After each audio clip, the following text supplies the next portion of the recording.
Gracias, Joel. Queridos amigos, queridas amigas, otra entrega más de Kabbalah para la vida, hoy con esta perashá especial, perashá Shemini, y la he nombrado hoy la magia del 8. Ciertamente el 8 tiene muchos secretos, tiene mucha profundidad, que hoy vamos a tratar de entrar en ese tenor, en ese espacio, y ver qué lecciones hay para nuestra vida diaria. Empezamos, como es costumbre, con el resumen de la perashá. En el octavo día, luego de los 7 días de inauguración, Aarón y sus hijos comienzan a oficiar como Kohanim, sacerdotes. Un fuego divino aparece para consumir las ofrendas del altar y la presencia divina viene a morar en el Mishkan. Tema súper importante. Los 2 hijos mayores de Aarón, Nadab y Abiú, ofrecen un fuego extraño frente a Hashem que él no les mandó y mueren en el Mishkan. Aarón permanece en silencio frente a la tragedia. Moshe y Aarón están en desacuerdo al respecto de un punto específico de una ley de ofrendas, pero Moshe finalmente le da la razón a Aarón. Hashem entrega las leyes de Kashrut, identificando las especies de animales que pueden ser consumidas y aquellas que no. Los animales terrestres están permitidos solo si tienen las pezuñas partidas y son rumiantes. Los peces deben tener escamas y aletas. Una lista de aves no kosher es dada y una lista de insectos kosher, 4 tipos de langosta, también es dada. También se dan algunas leyes de la pureza ritual, incluyendo el poder de purificación de la mikve y los manantiales, con lo cual el pueblo judío es mandado a diferenciar entre lo impuro y lo puro. Bueno, esa es la perashá. Como podemos ver, tiene elementos muy fuertes, muy importantes, trascendentales en la vida judía, ¿sí? Y nos impregnamos en esta perashá con el poder y la magia del 8, el octavo día. La Torá enfatiza que la inauguración del Mishkan tuvo en el octavo día. ¿Por qué el octavo? Y creo que esta es una respuesta que todos los que estamos en Kabbalah debemos saber inmediatamente. El orden natural del mundo está estructurado de acuerdo con un patrón de 7, como sabemos, desde Gesed hasta Malhut, ¿sí? Como indican los 7 días de la semana. El 8, estamos llegando al ámbito de la triada de arriba, el ámbito de Binah, representa la trascendencia de la naturaleza, ¿sí? Por lo tanto, el Mishkan, donde se manifestó la presencia de Hashem, una revelación de la divinidad muy por encima de la naturaleza, se elevó al octavo día. Y apenas esto tiene sentido, ¿no? Si estamos hablando de energías, cuando hablamos de Binah, estamos hablando del almacén de energía por el cual todo existe a partir de este almacén de energía. Es el día que se revela, ¿sí?, la presencia de Hashem en el Mishkan. En el Mishkan todo tiene sentido definitivamente. Mashiach, 8 es la suma de 7 y 1.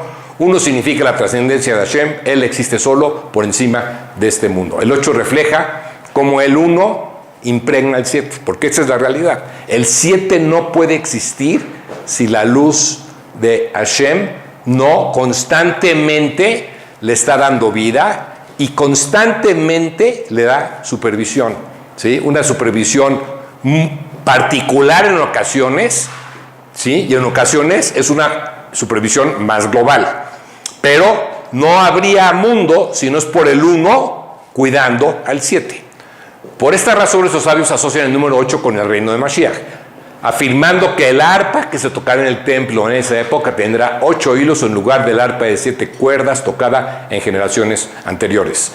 En ese tiempo, nuestra conciencia espiritual impregnará nuestras actividades físicas, dotándolas de profundidad y significados eternos. Y bueno, se ha hablado muchísimo de Mashiach aquí en las clases de Kabbalah para la vida, pero sí tenemos que entender que el tiempo de Mashiach es el tiempo del 8, ¿sí? Donde vamos a tener este entendimiento superior y nuestras actividades se van a dotar de una espiritualidad muy especial. Vamos a tener una forma muy diferente de ver el mundo y de experimentarlo. Esa es la magia del 8, que primeramente Dios lo veremos en nuestros días. La era mesiánica. La última trascendencia del orden natural ocurrirá en esa era, en la era mesiánica. Revelaciones milagrosas del futuro serán el resultado de los preparativos que hagamos ahora. Hoy, quiere decir, hoy, estamos con el poder de traer a Mashiach. Hoy, todos los días tendríamos que despertarnos teniendo en cuenta que hoy podría ser el día. Ya estamos en los tiempos donde la fuerza mesiánica se va a revelar. Depende de la conciencia colectiva. Hagamos los preparativos mentales y físicos para que esto se revele. A medida que continuamos refinando, purificando el mundo a través de las mitzvot, debemos tener en cuenta que los resultados de nuestros esfuerzos estarán más allá de lo que podamos imaginar. ¿Sí? Claro, no hay otro camino, queridos amigos, para traer a Mashiach que la Torah, nuestras mitzvot. ¿Sí? Hacerlas con conciencia, hacerlas con pasión, hacerlas con entendimiento, eso es lo que va pavimentando el camino hacia la era mesiánica. Y bueno, hablemos de la inauguración. Sucedió el 8º día, como ya dijimos.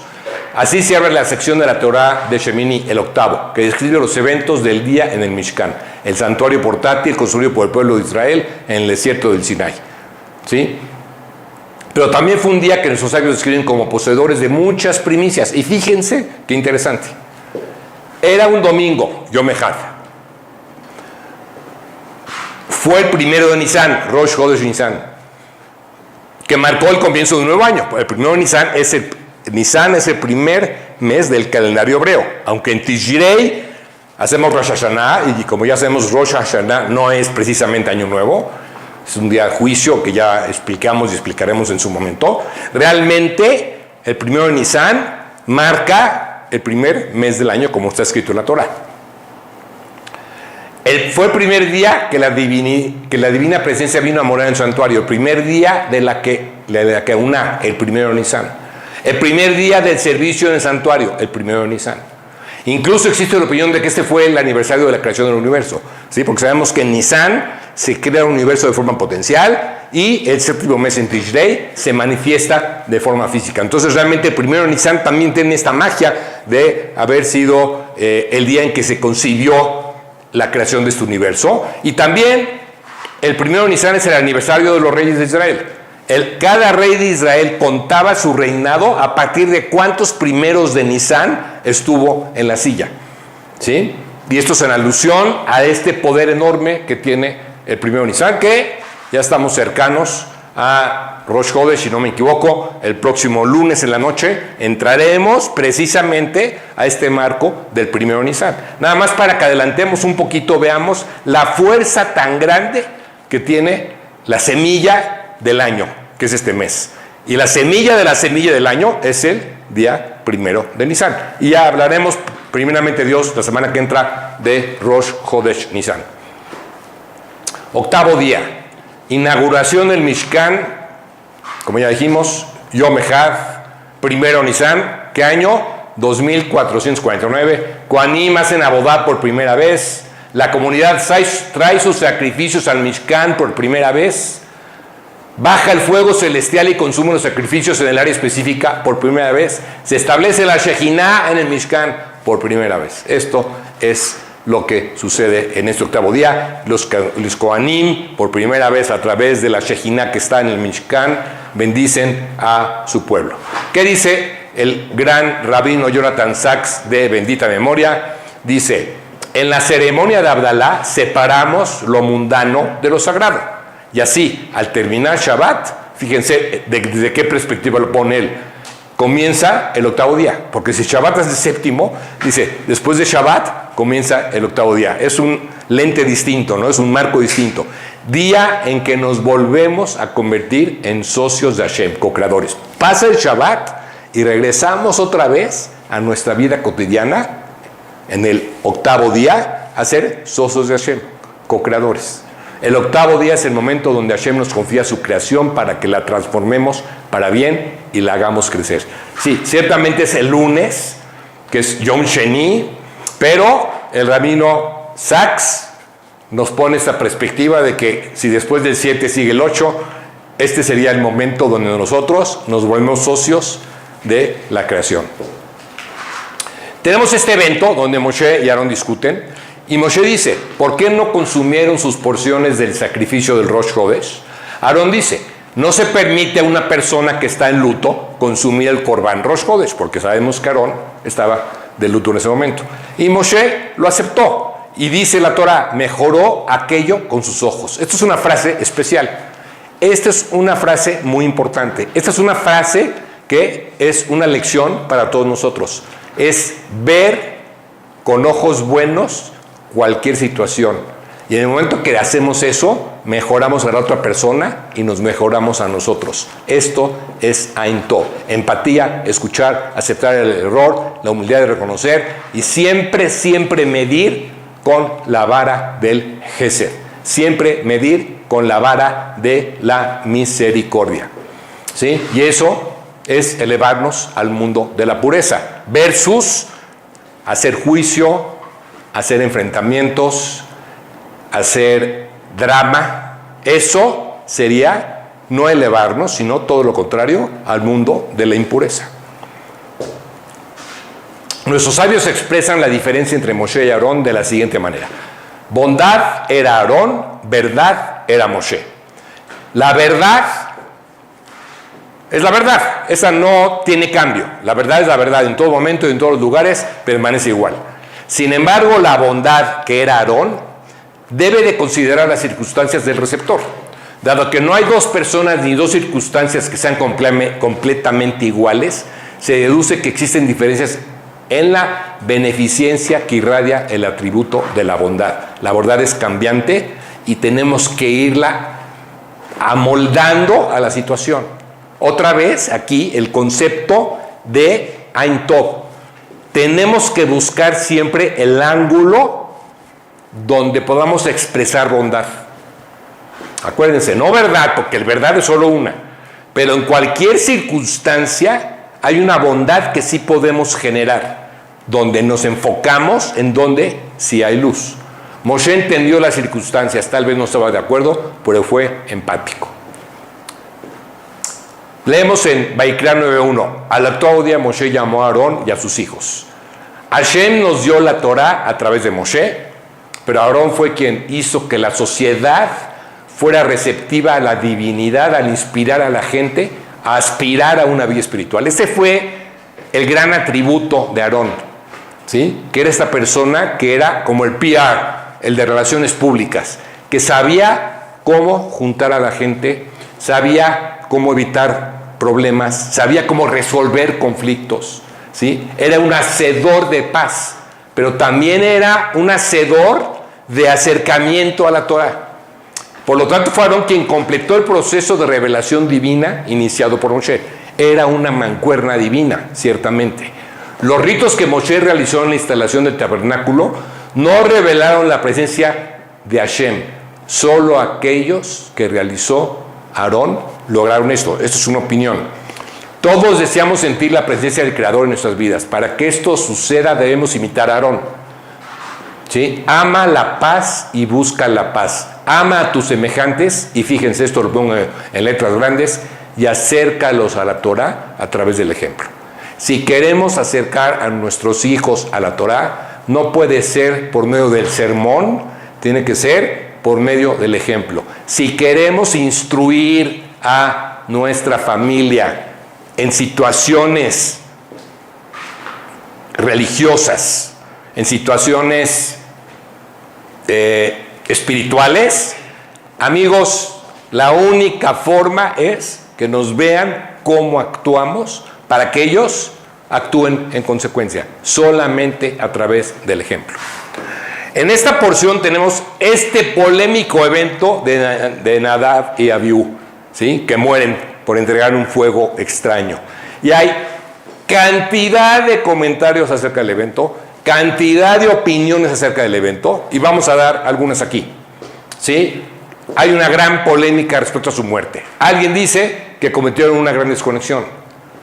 Otros dicen que pensaron que ya era la época de Mashiach y por eso se atrevieron a entrar al Mishkan en un momento donde no era adecuado. Otros dicen que se emborracharon y cometieron un error enorme por estar en ese estado. Otros dicen que mueren por la participación de Aarón en el evento del becerro de oro, aunque tengo que aclarar que esta última, de acuerdo a lo que entendemos de los conceptos de causa y efecto en Kabbalah, ¿sí? No puede un padre heredar su desconexión en el aspecto del efecto a sus hijos. Entonces, esta, bueno, desde el punto de vista de lo que sabemos, no sería correcta. Nadie paga por los errores de los padres. La Torá dice que después de su muerte Aarón quedó en silencio. Los cabalistas más allá nos dicen que Aarón estaba en silencio, y fíjense esto, y lleno de gozo. ¿Cómo puede ser esto? ¿Qué quiere decir lleno de gozo? ¿Sí?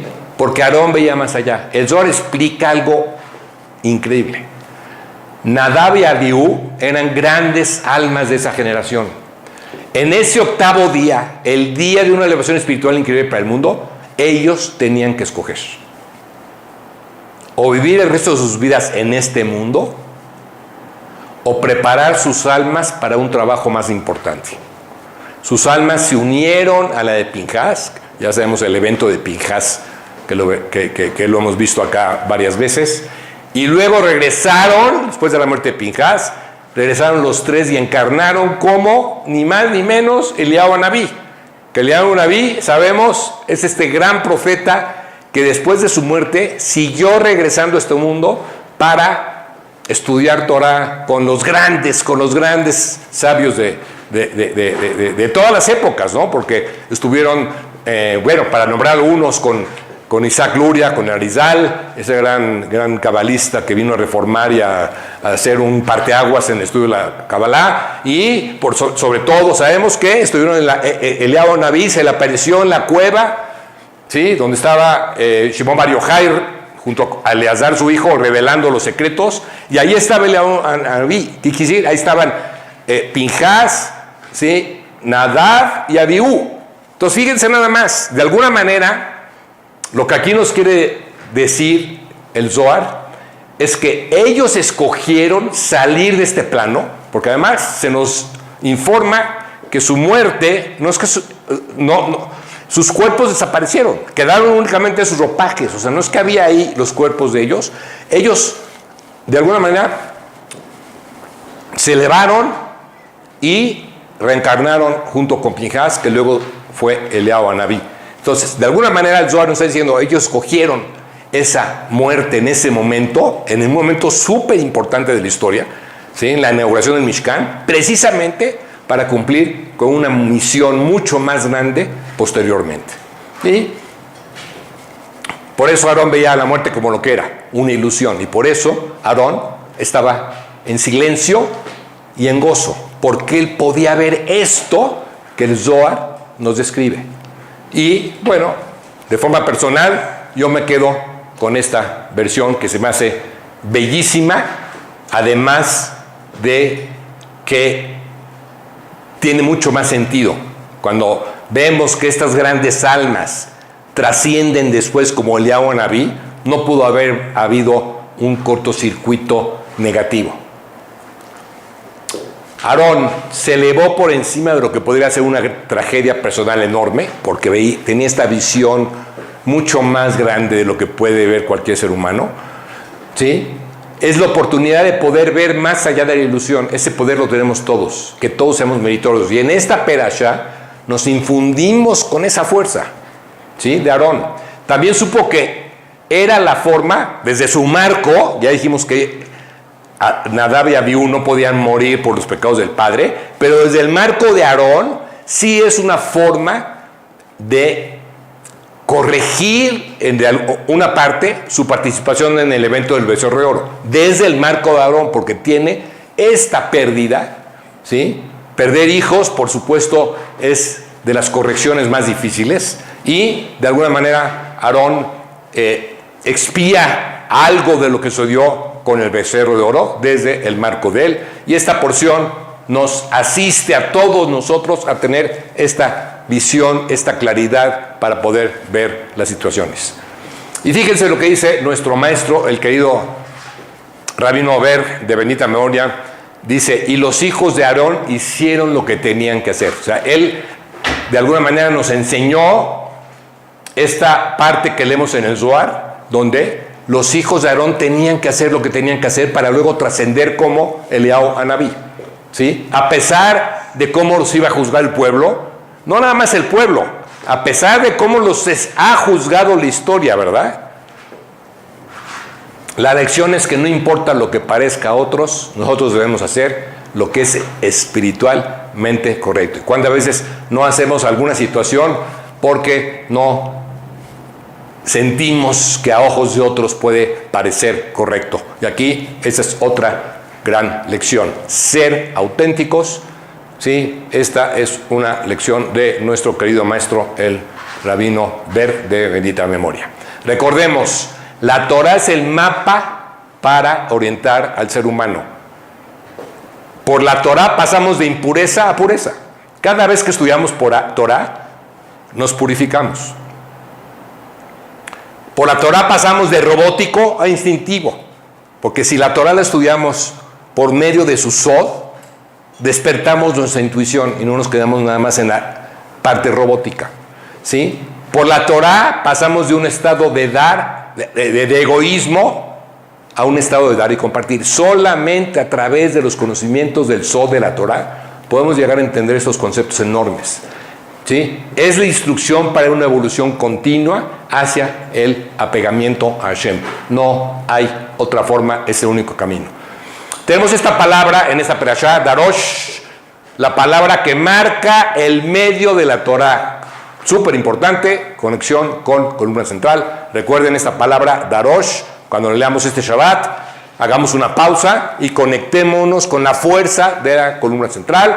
Y luego tenemos esta otra palabra, Gajón, donde tenemos una Vav grande, y claro que la Vav grande es significativa. ¿Por qué? Porque marca la mitad de la Torah en letras. Y claro que tenía que ser una Vav, porque Vav es de Irampín, columna central, es el flujo de energía que llega a nosotros, ¿sí? Y entonces también aquí hay un aspecto de purificación que tenemos acceso este próximo Shabbat, Bezrat Hashem, que todos seamos meritorios de purificarnos a través de la lectura de la Torah.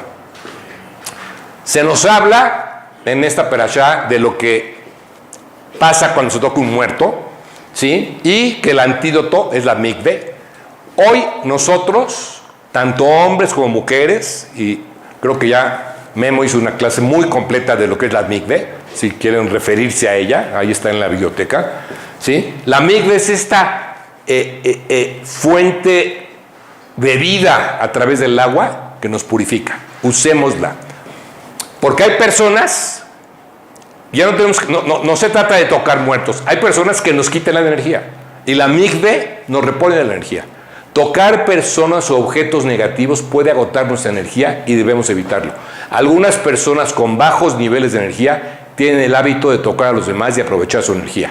O drenarnos a partir de la queja, drenarnos a partir de su victimez, a partir de su negatividad. Eso nos quita energía, ¿sí? Pueden ser amigos cercanos, si lo hacen de forma inconsciente, pueden ser familiares. Sin embargo, debemos tener cuidado en no tener contacto físico o contacto energético con esas personas. Y la ayuda enorme está en la mikve. Ahora tenemos también otro tema súper importante en esta perashá. ¿Por qué se nos dan las leyes de kashrut en esta perashá? Vamos a entenderlo. ¿Qué dice el Rabbi Monk? Dice, el primer mandamiento que dio Hashem a la humanidad, a Adán y Eva, fue una ley de dieta. Ciertamente era no comerás de este árbol, ¿verdad? De todos los árboles del jardín que puedes comer libremente, mas del árbol del conocimiento del bien y el mal no comerás, porque el día que de él comieras ciertamente morirás. Eso está en Bereshit. Es una regla dietética. Se trataba de no comer de cierto árbol. ¿Ok? Al inaugurar el servicio del santuario, la Torah da las leyes de kashrut. También una ley dietética. ¿Ok? ¿Qué dice el Talmud? El Talmud compara el gozo de Hashem cuando el santuario se completó con su gozo cuando creó la tierra. Y ahí la conexión. Nuestros sabios dicen que el tabernáculo era un microcosmos del cosmos. La Torá es el mapa por el cual se construyó el mundo. El tabernáculo es un microcosmos de ese mundo, y ciertamente cada cuerpo humano que está sobre la tierra es un microcosmos de todo el cosmos. Y veámoslo desde ese punto de vista y seamos inteligentes y coherentes con lo que la Torá nos ofrece. Y por eso tenemos que saber qué metemos a nuestro cuerpo, qué metemos, qué gasolina le metemos a nuestro sistema. ¿Ok? Alimentos kosher. El animal debe tener sus pezuñas partidas por completo, no parcialmente, ¿sí? Que sea rumiante, quiere decir que después de tragar la comida debe regurgitarla una vez para masticarla, algo que puede parecer raro para nosotros seres humanos, pero esa es la forma que funcionan los animales, que son rumiantes. Y esto es el sistema de las 3 columnas. Una pezuña por un lado, columna derecha. Otra pezuña por otro lado, columna izquierda. Y esta forma de regurgitar la comida es la fuerza de la restricción, donde se regresa algo. Es la columna central, ¿sí? Y entonces el alimento se vuelve alimento para el cuerpo, pero también alimento para el alma, como vamos a ver enseguida, ¿sí? El pescado debe tener aletas y escamas. Sabemos que siempre que hay escamas hay aletas. No necesariamente cuando hay aletas hay escamas, entonces hay que tener cuidado. Pero siempre que hay escamas ya no busquemos si hay aletas, ¿sí? Si hay escamas, ya sabemos que es kosher. Tan es así que hace un poco leí detractores de la Torá que siguen buscando un pez con escamas sin aletas para probar que la Torá no es emet. Y aquí son otra vez 3 columnas. ¿Por qué? La aleta va de derecha a izquierda. Con una derecha, con una izquierda. Y las escamas que hacen otra vez, así como al regurgitar se empuja hacia arriba, ¿qué hace la escama?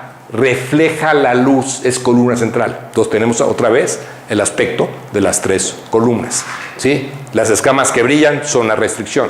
Ahora, tenemos este animal sui generis, que es el cerdo, porque se dice que es similar al árbol que contenía el bien y el mal, porque posee un signo de pureza que se revela y es visible desde el exterior. Tiene pezuñas partidas, que es visible para todos. Pero ojo, tiene un signo de impureza en el sentido que no rumía. Y ese signo de impureza está oculto, no lo vemos. Y así se dice expresamente en el verso: el cerdo, porque tiene pezuñas partidas y no rumía, es impuro para ti. Los sabios nos informan que el que come cerdo, fíjense, ¿en qué nos afecta? El que come cerdo tiene un reto mucho mayor para controlar su reactividad. Es una energía densa que nos impide funcionar de forma óptima en cuanto a nuestras emociones, en cuanto a nuestras reacciones. Quiere decir, la persona judía que come cerdo se va a enojar más fácilmente, se va a impacientar más fácilmente, va a tener menos claridad, va a ser más iracundo, ¿sí?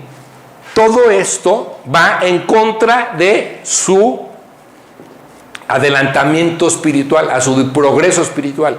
Por eso es tan importante, ¿sí? Ahora, fíjense, en cuanto a la serpiente: no os haréis abominables en ningún reptil que se arrastra, ni os contaminéis con ello, para que no os contaminen. Aquí está escrito en Baikra. La palabra benitmenen, contaminado, le falta la letra Aleph, ¿sí? Porque debería escribirse tal como está aquí. Sin embargo, ¿por qué le falta la letra Aleph? Nos dicen nuestros sabios que no hay cura para la abominación descrita en el versículo, que la impureza permanece para siempre. Aquel que come cualquier ser que se arrastra por los pisos como la víbora, su cura de esa energía que se mete, lo que dice acá, es una impureza que permanece para siempre. Fíjense la gravedad. Además, estamos hablando de la serpiente. Estamos hablando del primer Satán que existió en la historia. ¿Qué quiere decir? La primera energía negativa es la semilla de todas las energías negativas. Esa es la serpiente. Ojo con esto, ¿sí? Ahora, en el alimento kosher, donde extraemos la parte buena, ¿sí? La clipá noga, esta clipá, de las 4 clipás, es la única clipá que está revuelta lo bueno con lo malo. El alimento kosher lo que hacemos es extraer lo bueno y desechar lo malo. Y nos quedamos con la parte de la luz de esa clipá. Y eso alimenta nuestro cuerpo y alimenta nuestra alma. Cuando alguien judío, quiero que quede claro, cuando alguien judío come un alimento no kosher, se está tomando para sí una clipá que no tiene noga, que no tiene brillo, ¿sí? Y se está metiendo a su sistema exactamente eso, pura basura. Así como yo expliqué con el cerdo, cualquier alimento no kosher, como podemos leer en el Tania, que lo escribe claramente, afecta directamente el alma del judío. ¿Sí? El alimento kosher es otro tipo de clipá donde no hay bueno, solamente hay malo, no apta para el alma judía. No bebas bebidas embriagantes. La lectura de la Torah esta semana contiene el enunciado: no bebas bebidas embriagantes cuando vengas a la carpa del encuentro, que prohíbe a los sacerdotes traer ofrendas de sacrificio cuando están ebrios. La palabra hebrea para sacrificio, corbán, comparte la raíz kero, que significa acercarse, estar cerca. Ofrecer un sacrificio significaba acercarse a Hashem. También corbán es krab, es romper con lo negativo. En la actualidad nuestras oraciones, hoy la tefilá, toman el lugar de los sacrificios. Tenemos que estar bien claros en esto. Y es a través de la oración, a través de la tefilá, que nos acercamos a Hashem todos los días. Cuando una persona está tan preocupada por sus asuntos materiales que no puede pensar en lo espiritual, puede considerarse borracha. Puede rezar, puede tener su tefilá, pero está únicamente pensando en sus problemas materiales. Eso es una desconexión. La oración es la forma en cómo nos conectamos con Hashem. Cuando estamos en oración, tenemos que quitar de nuestra cabeza cualquier situación que nos está distrayendo, cualquier carencia material que nos está alejando. ¿Sí? Debe de ser un antídoto contra el hecho de estar ebrios de ego. ¿Sí? ¿Cómo pedimos? ¿Cómo nos concentramos? ¿Sí? Primero, reconocimiento de la fuerza creadora. Reconocimiento de que Hashem es el rey y amo y creador de este universo. Ese es el primer paso. Segundo paso, agradecimiento por todo lo que sí tenemos. La salud, la comida, el techo, la familia, todo lo agradecemos. Tercero, pedimos por otros. Pedimos por fulanito de tal, pedimos por fulanita de tal, pedimos por el que tiene una enfermedad, por el que tiene carencias económicas, pedimos por todo el mundo. Y al final, podemos pedir por nosotros. Pero siempre en este orden, bien concentraditos, bien enfocados, sin estar borrachos de materialidad. ¿Ok? Hashem instruyó a Moshe a que enseñara al pueblo judío cómo distinguir entre lo puro y lo impuro.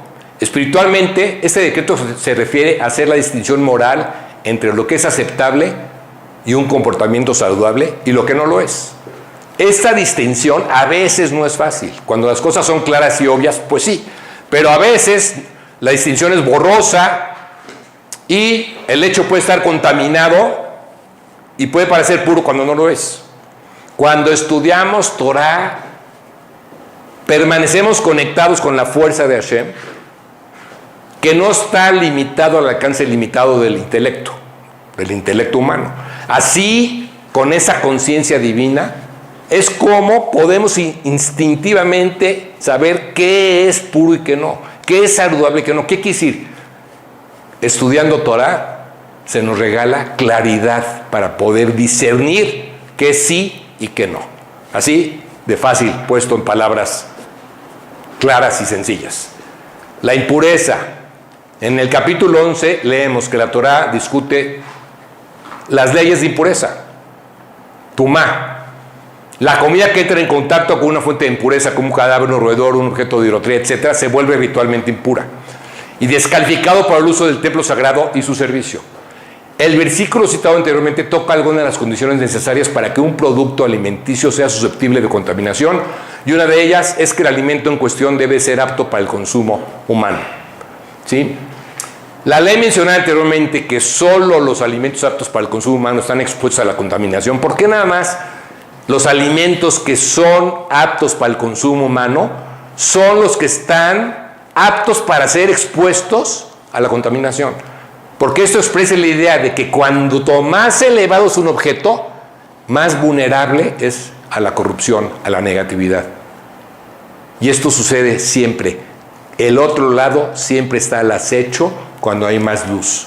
Cuando estamos rezando es cuando más nos atacan pensamientos negativos. Cuando estamos por hacer una gran sedacá o una gran mitzvah, ahí empiezan los obstáculos y tenemos que sobrepasarlos para lograrlos. Porque el otro lado, su trabajo que Hashem le encomendó es ponernos trabas para que nosotros saquemos lo mejor de nosotros en cada momento.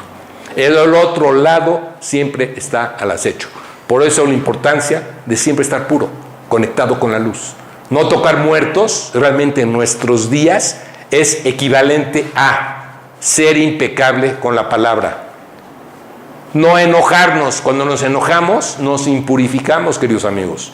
Cuando tenemos envidia, nos impurificamos. Cuando tenemos rencor, nos impurificamos. Cuando somos agresivos, nos impurificamos. Y entonces, estamos desamparados. Si evitamos el enojo, la envidia, el rencor, la agresión, etcétera, estamos protegidos. Esa es la verdad. La mejor protección que podemos tener para nosotros es estar en la columna central, ¿sí? Donde somos impecables con la palabra, donde no nos enojamos, donde no somos envidiosos, donde no tenemos rencor, donde no hay celos, donde no hay agresión. Eso es estar en columna central. Y entonces, las manos de Hashem nos protegen.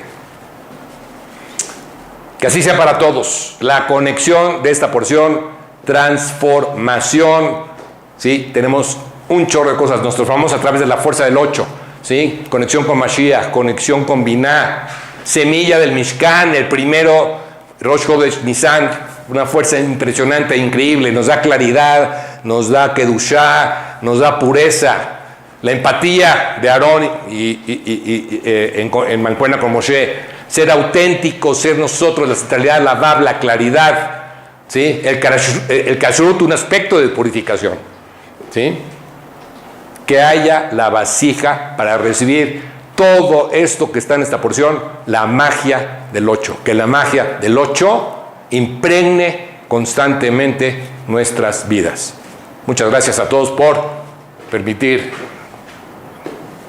Perdón que te disculpe, que te interrumpa bastante. Tienes una pregunta, si nos puedes apoyar. Tenemos una pregunta, adelante. De Victoria Carrizo. Dice que tiene una hermana que tiene una energía un poquito negativa. La va a ir a ver y la va a abrazar. ¿Qué puede hacer cuando está? Mira, está muy bien porque es tu hermana y tienes que ir a ver y tienes que abrazarla. Yo te diría, pide, antes de ir a verla, pídete fila por ella. Pídete fila por ella todos los días. Pídele a Hashem que la ilumine. No, sin agenda tuya, ¿eh? Tú únicamente pides que Hashem la ilumine y pides a Hashem protección porque vas a ir a abrazar a tu hermana. Es tu hermana. Antes de ir a verla, haz una pequeña oración, haz una pequeña meditación, donde le pides a Hashem protección para ti y le pides a Hashem luz para tu hermana. Vas y la abrazas. No hay ningún problema.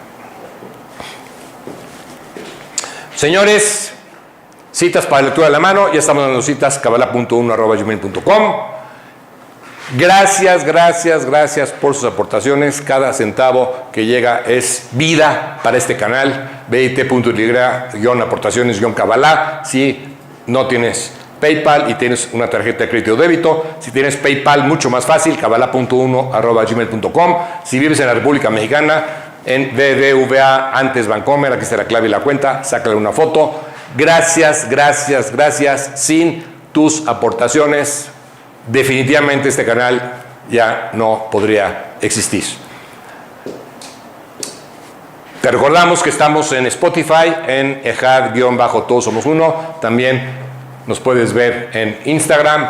Y bueno, pues no queda más que mandarles un enorme shalom a todos. Y Bezrat Hashem, aquí nos vemos la próxima semana.